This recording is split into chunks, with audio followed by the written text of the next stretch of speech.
네, 여러분은 하나님의 영광이 무엇이라고 생각하십니까?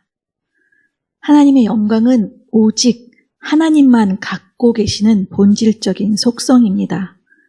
하나님의 영광은 하나님만 갖고 계시는 거룩한 신적 권위이고 존엄한 능력이기 때문에 사람이 감히 접근할 수가 없습니다.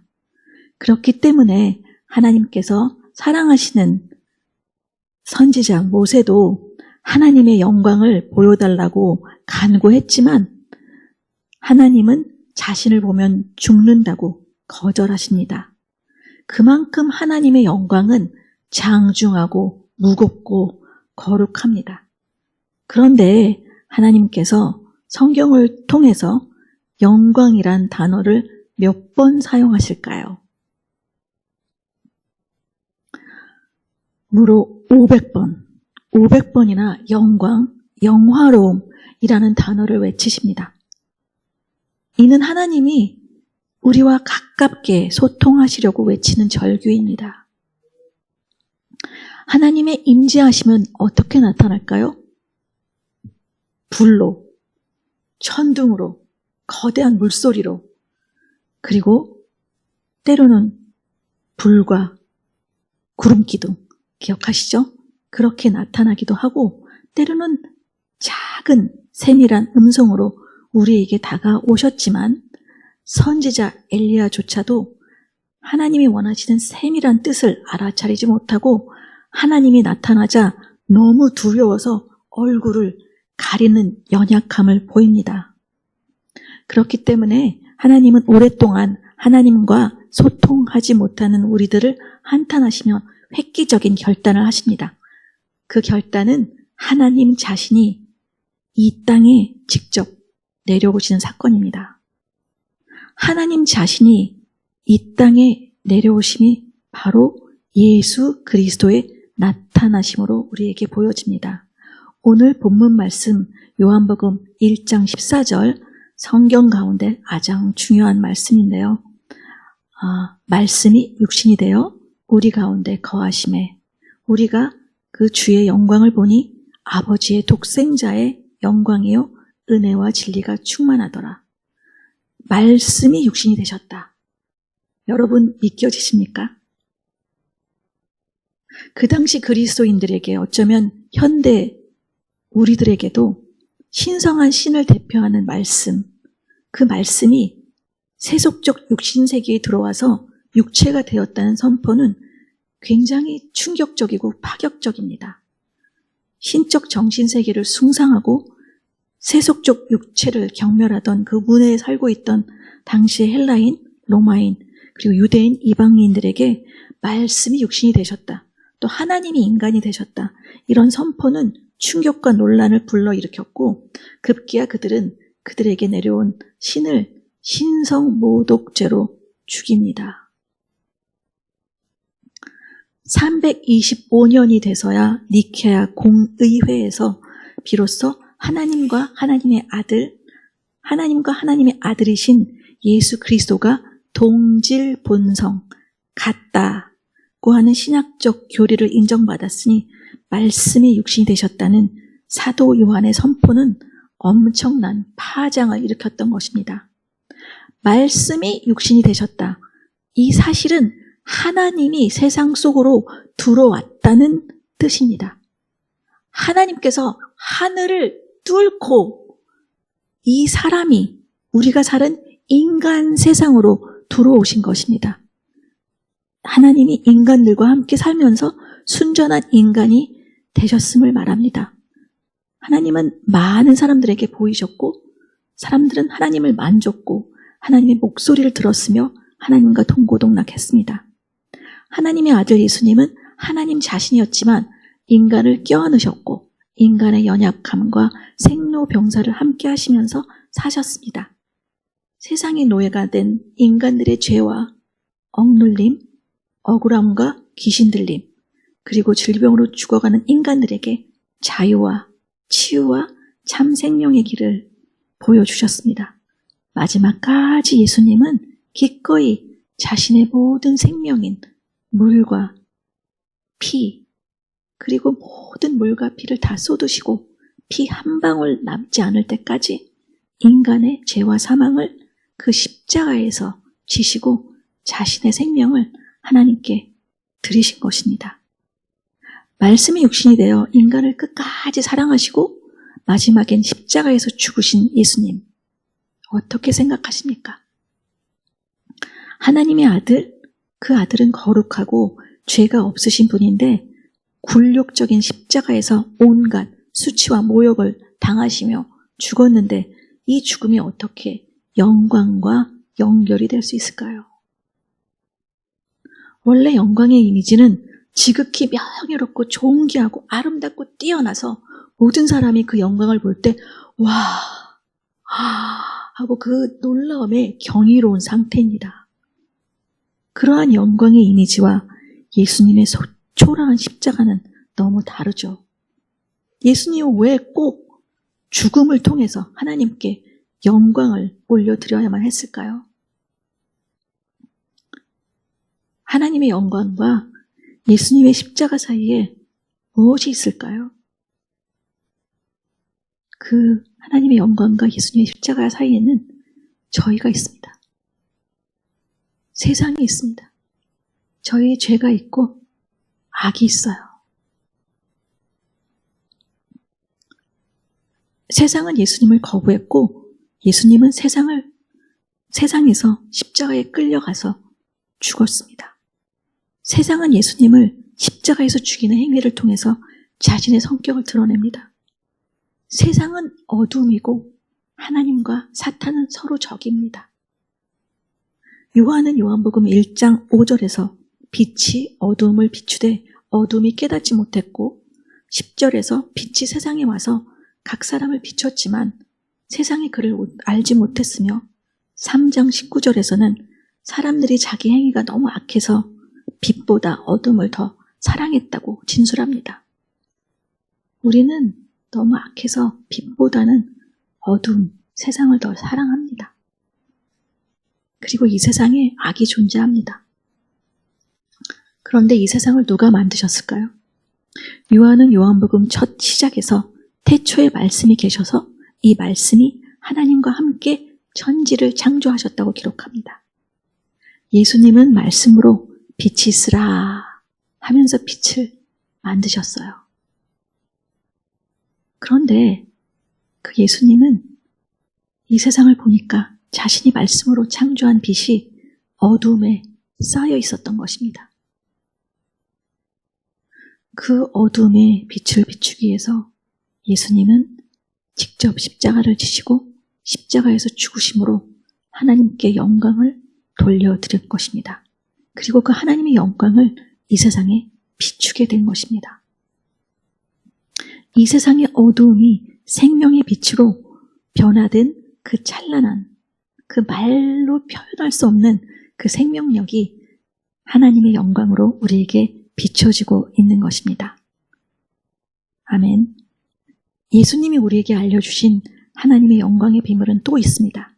이 세상이 사단에 사로잡혀 있으면서 세상에서 높아진 교만, 그리고 거짓, 그 거짓에 대응해서 예수님은 십자가에서 아주 낮아지고 하나님 앞에서 철저히 순종합니다. 예수님은 하나님의 아들로서 하나님 아버지에 대한 깊은 경외감과 사랑하는 마음으로 십자가를 지시고 주의 영광을 우리에게 비추십니다. 세상의 제 아무리 빛나는 빛을 반대하고 절망적이고 적대적이라 할지라도 하나님께서는 아직도 세상을 사랑하시고 세상에 있는 우리를 구원하기를 원하십니다. 그리고 하나님 자신이 그 창조한 사람들을 구하는 계획을 십자가에서 성취하신 것입니다. 독생자 하나님은 하나님의 깊은 사랑이 존재하는 하나님의 품속으로부터 하늘을 뚫고 인간 세계에 내려오신 분입니다. 그러기에 자신이 창조한 말씀으로 악한 세상을 끌어안고 악한 세상을 십자가의 사랑으로 이기신 것입니다. 그리고 자신이 믿는 성도들에게 꽁꽁 묶여 있는 죄에서 자유롭게 하시고 사망의 어둠에서 생명의 빛으로 자신의 영광을 비춰주셨습니다. 독생자 하나님이 십자가에서 이루신 영광은 십자가에서 끝나지 않습니다. 독생자 하나님은 십자가를 통과한 대가로 자신을 믿는 자들에게 하나님의 자녀가 되는 권세를 주셨고 하나님 아버지를 아바, 아버지라고 부르는 특권까지 주셨습니다. 그리고 아버지와 함께 영원히 살 수 있는 그 영생의 영광을 우리에게 비춰주고 계십니다. 결국 십자가에서 이루신 예수님의 영광은 어두웠던 세상을 향한 찬란한 하나님의 영광으로 드러났음을 선포합니다. 이제 여러분은 오늘의 말씀 요한복음 1장 14절에서 선포한 말씀이 육신이 되어 우리 가운데 오시고 우리가 주의 영광을 보게 되었다는 것을 좀 이해하게 되셨습니까? 사도 요한은 이 기쁜 소식을 우리에게 전하면서 하나님의 영광이 이제 예수 그리스도 안에서 볼 수 있게 되었다고 기쁘게 선포하는 것입니다. 그렇습니다. 예수님은 우리와 함께 살기에 오셨고 우리의 친구가 되셨으며 우리 손으로 만지고 우리 눈으로 보고 우리 귀로 듣고 우리 가슴으로 받아들일 수 있도록 우리와 함께 계십니다. 그리고 우리가 예수님을 마음으로 받아들일 때 하나님의 자녀가 된 그런 영광의 특권을 주셨습니다. 아멘. 우리는 비록 죄가 많아서 감히 하나님을 볼 수 없습니다. 그러나 하나님과 동질 본성을 가진 하나님의 품속에서 독생하신 예수님, 그 예수님만이 하나님을 볼 수 있습니다. 그렇기 때문에 요한은 요한복음 1장 18절에서 독생하신 하나님, 영어로 the only and the one God, 하나님의 품속에서 우리에게 나오신 독생자 하나님에 대해서 강조하십니다. 왜 이것이 중요하냐면 독생자 하나님은 하나님의 깊은 사랑이 존재하는 머리가 아니고 가슴 속에서 존재하셨습니다. 하나님 아버지가 우리를 사랑해서 애가 타는 그 마음을 너무나 잘 알고 계셨던 것입니다. 그러한 하나님의 마음을 읽으시고 죄악으로 인해 끊어진 하나님과 그 거룩한 하나님과 우리와의 관계를 회복하시도록 십자가에서 중재자가 되신 것입니다. 예수님은 하나님 아버지의 품속에 있으면서 하나님 아버지를 너무 사랑했고 사랑에 있는 우리들을 사랑하셨기에 태초에 하나님과 하나님의 아들은 약속하십니다. 어떤 약속이냐고요? 하나님 아버지와 그 아들 예수 그리스도는 십자가에서 서로 하나가 되기로 약속하신 것입니다. 아버지는 십자가에서 죽어가는 아들을 지켜봐야만 했고 아들은 십자가에서 고통스러운 죽음을 이기십니다. 그리고 그 이기신 새 생명으로 우리에게 하나님의 영광을 비추신 것입니다. 아멘. 저는 오늘 설교를 시작할 때 하나님께서 영광을 몇 번 외치셨다고 했죠? 500번. 500번이나 외치며 우리와 소통하라 하셨던 그 메아리를 다시 외쳐보고자 합니다. 그 메아리는 예수님의 십자가에서 울려 퍼졌습니다.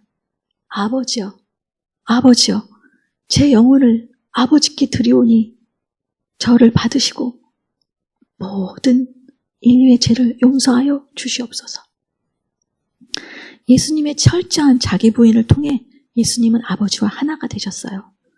그리고 우리를 생명의 빛으로 비추어 주셨습니다. 이제 우리는 독생자 하나님이신 예수님께서 자신의 생명의 대가로 부어주신 이 생명의 빛, 그 하나님의 영광 안에 사는 성도가 되었음을 선포합니다.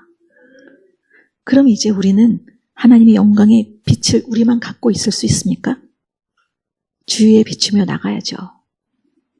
우리가 새 생명을 갖고 역동적인 그리고 생기 넘치는 자들로 살아가기 위해서 우리에게 필요한 게 있습니다.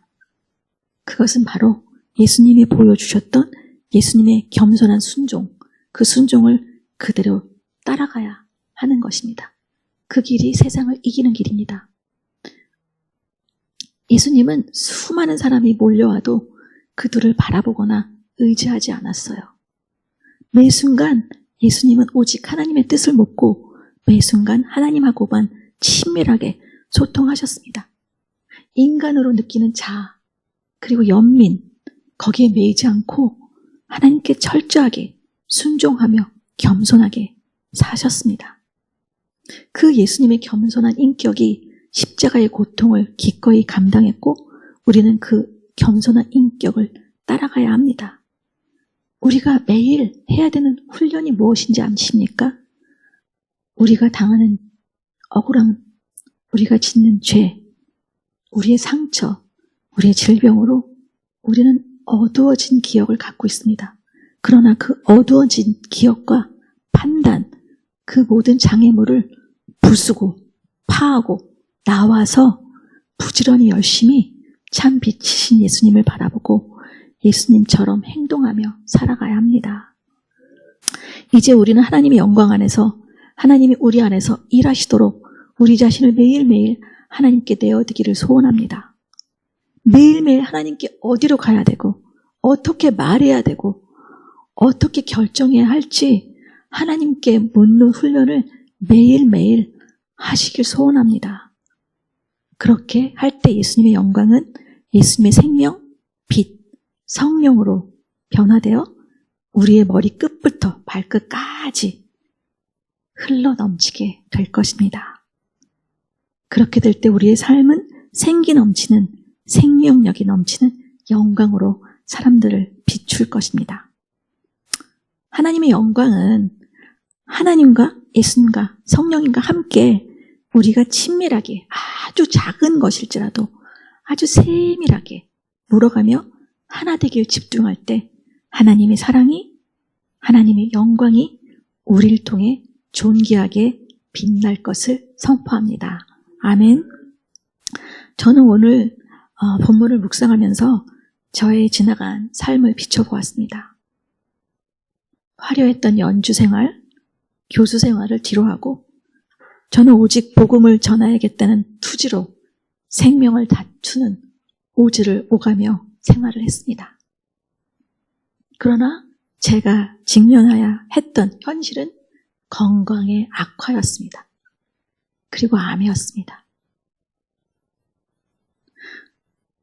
제가 주님을 깊이 만나는 친밀감으로 들어가게 된 시간은 생명이 왔다 갔다 하는 코로나를 거치면서 그리고 남편과 함께 암 투병을 마주대해야 했던 2년의 어둠의 시간이었어요. 고통의 긴 터널을 십자가 위에서 주님과 대면하면서 저는 제 자신의 모든 것을 내려놓을 수밖에 없었습니다. 어떤 계획도 어떤 꿈도 다 구름 위로 올려보냈습니다. 그리고 저에겐 오직 주님만이 주실 수 있는 그 새 생명, 그 새 생명을 향한 희망, 그 희망으로 버텼습니다.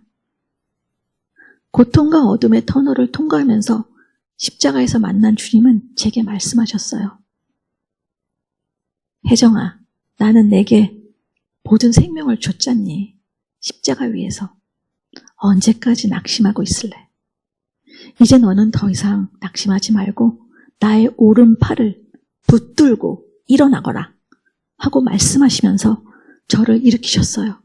그리고 이 귀한 자리에 다시 설 수 있도록 저를 살려주셨습니다. 어둠은 늘 존재합니다. 악도 늘 존재하죠. 그러나 우리가 어둠 가운데 있을지라도 우리가 우리의 십자가 위에서 버티면서 구주 예수님을 주님 계속 부르며 기다릴 때 예수님은 반드시 우리를 찾아오십니다. 그리고 예수님의 십자가의 보혈의 능력으로 우리를 주의 영광 안으로 끌어올리십니다. 저는 이 자리에 계신 여러분 모두 주님의 영광 안으로 들어가서 예수님이 부어주시는 십자가의 보혈의 능력으로 예수님의 영광의 빛이 매 순간순간마다 반짝반짝 빛나시기를 소원합니다. 이제 여러분 모두 예수님의 영광 안에 거하는 자들이 되셨음을 선포합니다. 이제 여러분이 무엇을 해야 되느냐? 예수님의 그 영광의 빛을 받은 자로서 어두움을 비치며 힘들고 괴로운 사람, 그 사람들을 만나러 가야 합니다. 그럴 때 예수님의 영광의 빛이 여러분을 비출 것입니다. 그리고 여러분 모두 어둠을 생명의 빛으로 변화시키는 주님의 귀한 종이 될 것을 기대하며 예수님의 이름으로 모두를 축원합니다.